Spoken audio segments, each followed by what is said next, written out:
কোনো ক্রাইম করেছেন আপনি এবং এটি সিটিজেনশিপ নেওয়ার অনেক পরে, রুল বুক বলছে আপনাকে ডিন্যাচারালাইজ করা সম্ভব না। কিছু স্পেসিফিক ক্রাইম আছে যেটি ওই লেভেলে উঠে যায় যেখানে ক্রাইমের লেভেলটা এমন জায়গায় পৌঁছায়, তখন জাজ বলেন যে মরাল টার্পিটিউড অথবা অ্যাগ্রিভেটেড ফ্যালেনিজ, যার কারণে আপনি কিন্তু আসলে ইমিগ্রেশন বেনিফিটটি পেতে পারেন না। আপনি শুধুমাত্র ন্যাচারালাইজ তখন হতে পারবেন যদি আপনি ইললিগাল প্রসিডিউরের মাধ্যমে অন্যায়ভাবে জেনে শুনে মিথ্যে কথা বলে অনেকগুলি কাভার আপ করে আপনি আমেরিকার সিটিজেনশিপ নিয়েছেন। আপনার যদি ধরা হয় এবং বলা হয় যে আপনার সিটিজেনশিপ কেড়ে নেওয়ার মতো কারণ ঘটেছে, তাহলে আপনাকে ধরে নিতে হবে আসলে আপনার কোনো পয়েন্টই ছিল না সিটিজেন হয়ে যাওয়ার।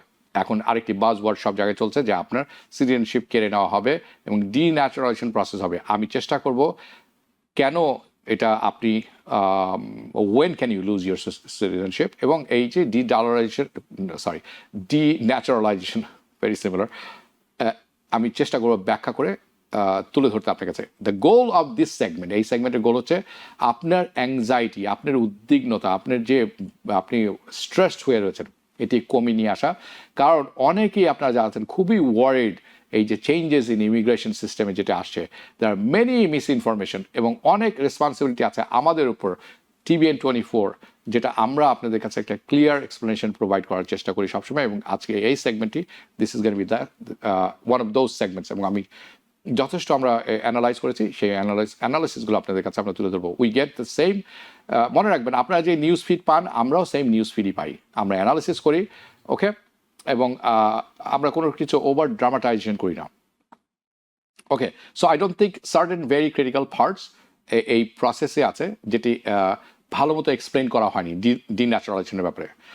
সিগনিফিক্যান্ট অ্যামাউন্ট অফ ডিটেল যেটি আছে এটি আলোচনা করা হয় নাই, এবং আমি মনে করি অনেকেই আছেন যাদের জানা উচিত দিস অ্যাডিশনাল ডিটেলস, কারণ ইট উইল হেল্প ইউ, আপনাকে এটি সাহায্য করবে বেটার আন্ডারস্ট্যান্ড করতে the process, just help you to calm down your fears, at least in some cases আমি মনে করি। So that's the goal. আরেকটি জিনিস বুঝবেন, please understand that the right before, আমি এই জিনিসে জাম্প ইন করার আগে অনেক কিছু আপনাকে শুনতে হবে মনোযোগ দিয়ে।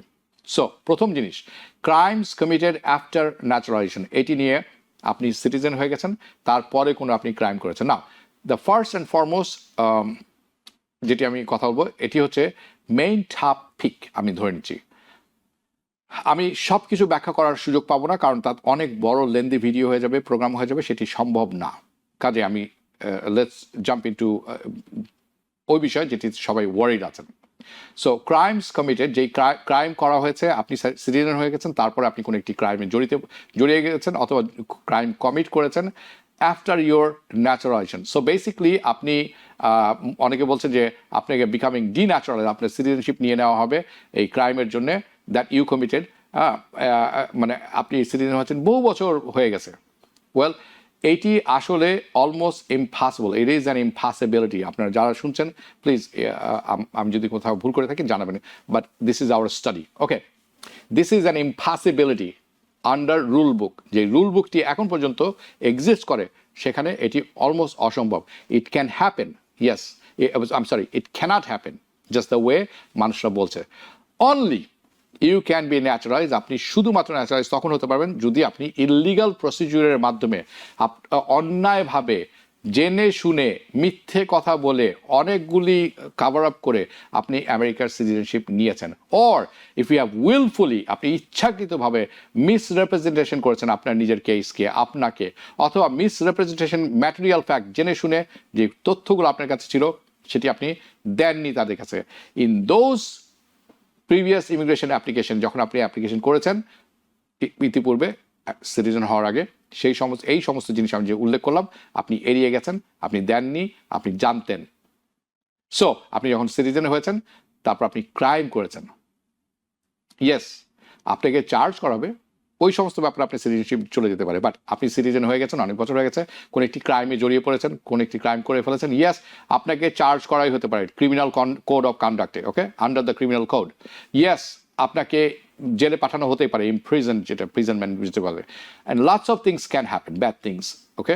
But denaturalisation is not one of those things. Denaturalization is not something that can happen to you. So immediately যে আইডিয়াটা আসে, যে কথা হচ্ছে যেটা, the idea of deportation of US citizen, যেটা আমরা শুনছি সব জায়গায়। রুল বুক এখন পর্যন্ত যেটা লেখা আছে, the way the rule book is written to date, এখন পর্যন্ত, আজ পর্যন্ত, আনলেস কংগ্রেস যদি কোনো পরিবর্তন না নিয়ে আসে থাকে এবং ইউএস সিটিজেন সত্যিকার অর্থে ক্যানট বি ডিপোর্টেড, আমেরিকার সিটিজেনকে সে ন্যাচারালাইজ হোক যেই হোক, ক্যানট বি ডিপোর্টেড আন্ডার কিছু কন্ডিশন ছাড়া। কোনো ক্রাইম কমিট করেছেন, কোনো ক্রাইম করেছেন আপনি, এবং এটি সিটিজেনশিপ নেওয়ার অনেক পরে, রুল বুক বলছে আপনাকে ডিন্যাচারালাইজ করা সম্ভব না। সম্ভব না বলবো না, অনেক কষ্টসাধ্য হবে। They cannot be denaturalise in their citizenship, cannot be taken out. Citizenship cannot be taken out or taken back. That's এটিকে বলা হচ্ছে ইম্পসিবিলিটি। এখন আপনি শত্রুপক্ষের হয়ে কাজ করছেন, আপনি এসপিওনাজ করেছেন, আপনি হিউম্যান ট্রাফিকিংয়ে ছিলেন, different story, different ball game. But ছোটোখাটো ক্রাইম, আপনি কোনো ক্রাইম করেছেন, মদ্যপান করেছেন, চুরি করেছেন, বা ধরা পড়েছেন, এই ধরনের কাজের জন্য ডিন্যাচারালাইজেশন হয় না। ওকে, ক্লিয়ার অ্যান্ড কনভিনসিং এভিডেন্স আরেকটি ক্লজ। এই ক্লজগুলো আমরা পরে পরে আপনাদের কাছে উপস্থাপন করছি। ক্লিয়ার অ্যান্ড কনভিনসিং এভিডেন্সিয়ারি স্ট্যান্ডার্ড, যেটিকে বলা হয়ে থাকে। সো এটি হচ্ছে দ্বিতীয় জিনিস। ওকে, দ্য ক্রিমিনাল ডিন্যাচারালাইজেশন, অর্থাৎ কোনো ক্রিমিনালিটির জন্য আপনার যদি নাগরিকত্ব কেড়ে নেওয়া হয়, এই যে মেমো আমরা শুনছি, যে ডিপার্টমেন্ট অফ জাস্টিসের যে মেমো, এর ফোকাস হচ্ছে সিভিল ডিন্যাচারালাইজেশন, যেটা হচ্ছে স্ট্যান্ডার্ড। অবভিয়াসলি এটি খুব স্ট্যান্ডার্ড ব্যাপারটি হচ্ছে, এটি আপনাকে প্রমাণ করতে হবে ইট ইজন্ট বিয়ন্ড রিজনেবল ডাউট, অর্থাৎ প্রশ্নাতীত, সন্দেহাতীতভাবে আপনাকে কোনো কিছু প্রমাণ করতে হয় না সিভিল ম্যাটারে।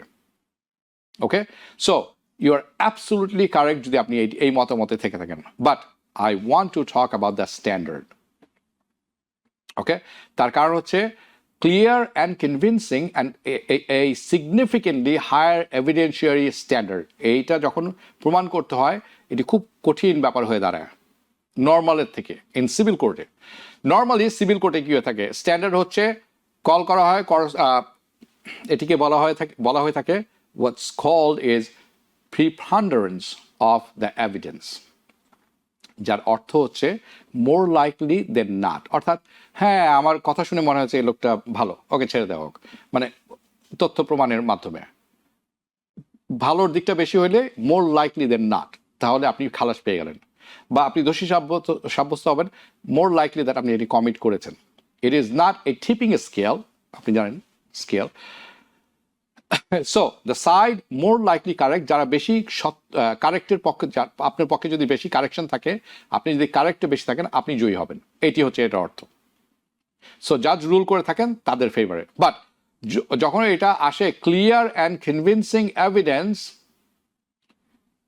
আমরা যে প্রসঙ্গে আলাপ করছি স্পেশালি ডিন্যাচারালাইজেশন কেসের ব্যাপারে, আপনাকে কিন্তু অর্থাৎ কোর্টকে অথবা প্রতিপক্ষকে সাবস্ট্যান্সিয়ালি মোর লাইকলি প্রমাণ করতে হবে।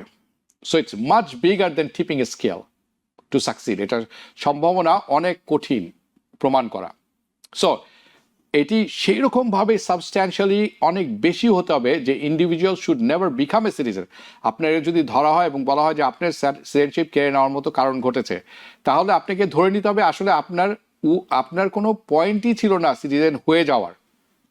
You should never have become the US citizen, আসলে ওই পয়েন্টগুলো আপনার ছিল না, আপনি কোয়ালিফাই করেননি।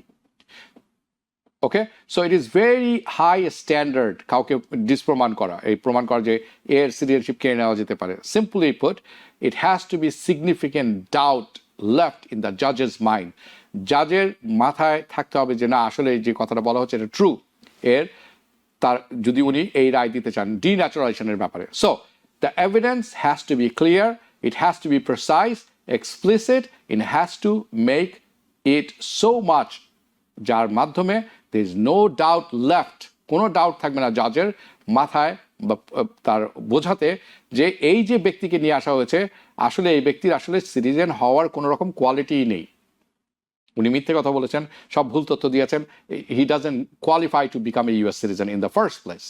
ওকে, এটির একটি ব্যাখ্যা দেওয়া যেতে পারে বা একটি উদাহরণ আপনি দিতে পারি, যাতে আপনারা সবাই বুঝতে পারেন এবং আপনার ভয়টি ভীতিটি আমাদের যেটি আছে সেটি যেটা what people R afraid of. ধরে নেন আপনি একটা অফেন্স করেছেন, একটি ক্রাইম করেছেন, কমিটেড এ মাইনর সামথিং মাইনর ক্রাইম, মনে করেন আপনি মিসডিমিনার একটা কেস আছে যেটি 30 বছর আগের, ওকে 30 বছর আগে হয়েছিল আপনার। এখন এটি 30 বছর আগে হয়েছে, আপনি ন্যাচারালাইজ সিটিজেন হওয়ার আগে। ওয়েল, এই ক্ষেত্রে অলমোস্ট ইম্পসিবল যে এই কারণটি একটা পসিবিলিটি হয়ে দাঁড়াবে, যার কারণে এই মাইনর ক্রাইম হওয়ার কারণে আপনার ইমোরাল টার্পিচুড যেটি আছে বা অ্যাগ্রেভেটেড ফেলনি যদি না হয়ে থাকে, do not render you inadmissible. ছোটোখাটো ক্রাইম আপনাকে moral turpitude or aggravated felonies do not render your inadmissibility. আমি জানি অনেক টার্ম আছে, আপনারা অনেকে আমাকে বলে থাকেন যে বাংলায় বলুন, এইগুলা বাংলায় টার্মগুলো খুব কঠিন এবং আমার সত্যি অর্থে জানা নেই, এবং বাংলায় বললে সেই কথাটি আপনিও বুঝবেন না, তার কারণ হচ্ছে এটি কখনো ইউএসসিআইএসে এইভাবে লেখা থাকবে না বাংলায়। ওকে, এনিওয়ে, সো বেসিক্যালি আপনি you can commit a minor crime, আপনি ছোটোখাটো ক্রাইম করেছেন বা করে ফেলেছেন অনেক আগে, স্টিল আপনি কিন্তু পার্মানেন্ট রেসিডেন্ট হতে পারেন, আপনি কিন্তু স্টিল ন্যাচারালাইজ সিটিজেন হতে পারেন। ইট অনলি সার্টেন ক্রাইমস, কিছু স্পেসিফিক ক্রাইম আছে যেটি ওই লেভেলে উঠে যায় যেখানে ক্রাইমের লেভেলটা এমন জায়গায় পৌঁছায়, তখন জাজ বলেন যে মোরাল টার্পিচুড অথবা অ্যাগ্রিভেটেড ফেলনিজ, যার কারণে আপনি কিন্তু আসলে ইমিগ্রেশন বেনিফিটটি পেতে পারেন না। So that's the example. New York থেকে সম্প্রচারিত TVN 24 টেলিভিশন, বিশ্বজুড়ে বাঙালির কণ্ঠস্বর।